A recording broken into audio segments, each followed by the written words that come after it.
What is up, guys? Senior Fell-Handed here. Today we're going to be in the Atlanta, or as I call it, the Hot Atlanta. The prize from last month's Admiral backing campaign type situation. Now, I haven't played this ship a whole lot. What I did learn from the little bit I have played the ship is that I've learned two things. It makes tons of money if you do well. And the other thing is the shots. The gun arc is totally different from anything else on the entire map. Or tech tree as of current.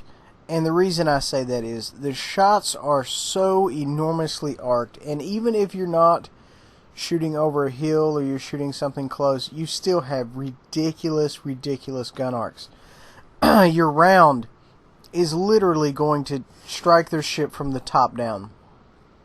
So keep that in mind. Now, what this means is, what this translates to, is without a lot of testing, patience, what have you, you may or may not miss some shots. So, you know, a lot of times what I'll do is I'll do rolling fire, and I'll just kind of move the cursor back and forth. You can do volley fire, but, you know, I would recommend only doing that on things you are absolutely certain that you're going to connect with. This thing can have 3 to 4 sets of rounds in the air at a time. Normally I think 3 is probably the max unless you're really shooting super long distance. You do have to kind of lead things a totally different way than you're normally used to. Just simply because the round, is, you know, it arcs higher, it's slower, so you kind of need to, you know, keep an eye on that. Now, this Atlanta, as with all cruisers, you really have to make use of islands because you never want to have to kind of depend on the armor. Now, granted, you know, some of the cruisers, your Japanese, some of your Germans do end up having some armor. Even some of the higher tier American ones have armor. This Atlanta, though, however, is a floating citadel of sadness. So you need to make sure that you are not shot. If somebody is shooting at you, you need to get out of the way. We've got some rounds coming in here. As you can see, we're kind of starting to shift our ship a little bit behind the island right there. Moving on. Now, as you can see, we're firing over an island, which is the one we're behind, and we're firing over another island. That is how much gun arc this thing has. Ridiculous amount of gun arc. And we're making it work. Now, granted, we're not doing tons of damage, because at this range we're not scoring a whole lot of hits. We're kind of engaging targets at a range that you really shouldn't. You know, the extreme range, you know, anything happens at that range. Your dispersion is going to affect you a lot. However, you know, the flip side of that coin is if you engage ships, say 2-3 clicks in max range, you know, then you can do a lot of work on them. You can really be successful in putting them down. You know, I wouldn't necessarily recommend shooting at a lot of fast-moving stuff that's maneuvering a lot. You know, if they're going in a straight line like this gentleman, you know, you may or may not have a decent chance to kind of get some rounds on target. But what bothers me with this ship is you can end up having so many sets of rounds in the air at one time. It is very difficult to ascertain, you know, whether you need to lead more or lead less, or you're right on target. And that's kind of the trick with the Atlanta. I mean, it is a born island hunter. However, the velocity is kind of what balances this ship out. I don't know how many times I've seen an Atlanta firing at me, and there's just rounds just in the air, and they're just nowhere near me. And that's kind of, you know, the tough spot of being an Atlanta operator, is you're never really sure. Like this gentleman right here slowing down, so that's, you know, 2 volleys wasted essentially. He's slowing down, turning, what have you. So that's something you kind of have to take under consideration. Now, granted, the guns on the Atlanta are, you know, your destroyer guns, which you're going to have on your Benson, Fletcher, what have you.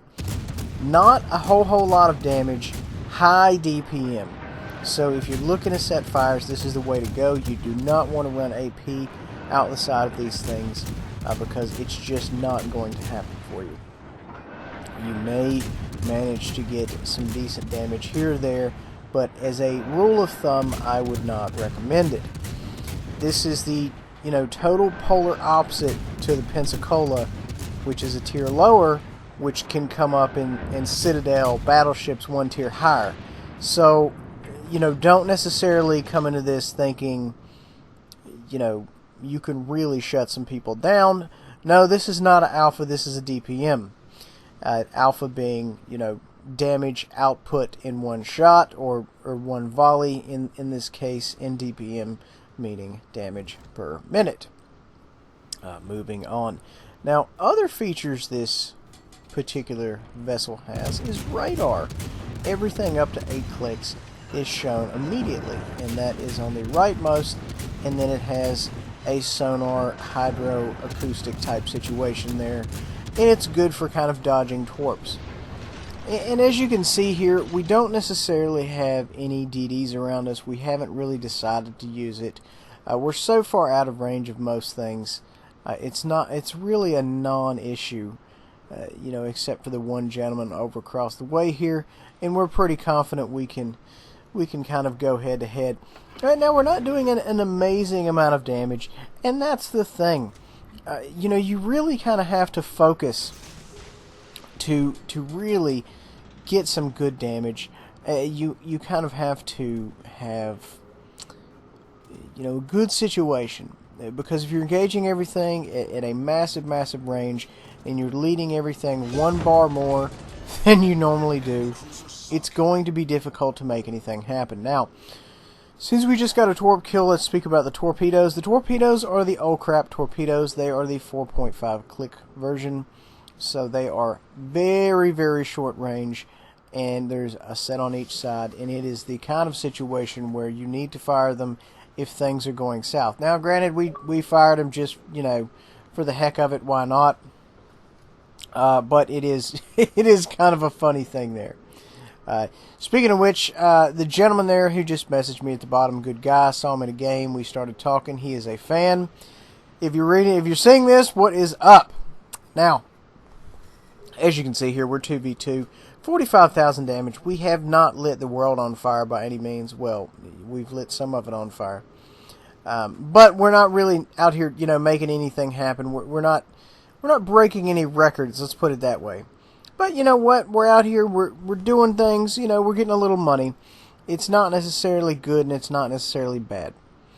We are running hydroacoustic there, or at least we're not anymore. But you never know when the random torp is just going to come out of nowhere. We do have 1 DD left on the map. We still have a charge here left on our radar. I'm not even sure. I don't even think we've used radar yet.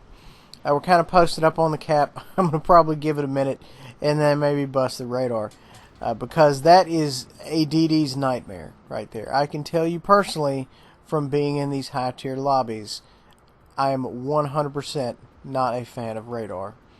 Because it blows up your spot like you would not believe. I mean, you can be anywhere. If you're not privy to what radar does, it is a bad thing for DDs. Okay, so moving on here, we've got a guy here at 12 o'clock. We're going to try to bring her around here, get in a decent firing position. Now, what we don't want to do, folks, is we don't want to fire and get shot at.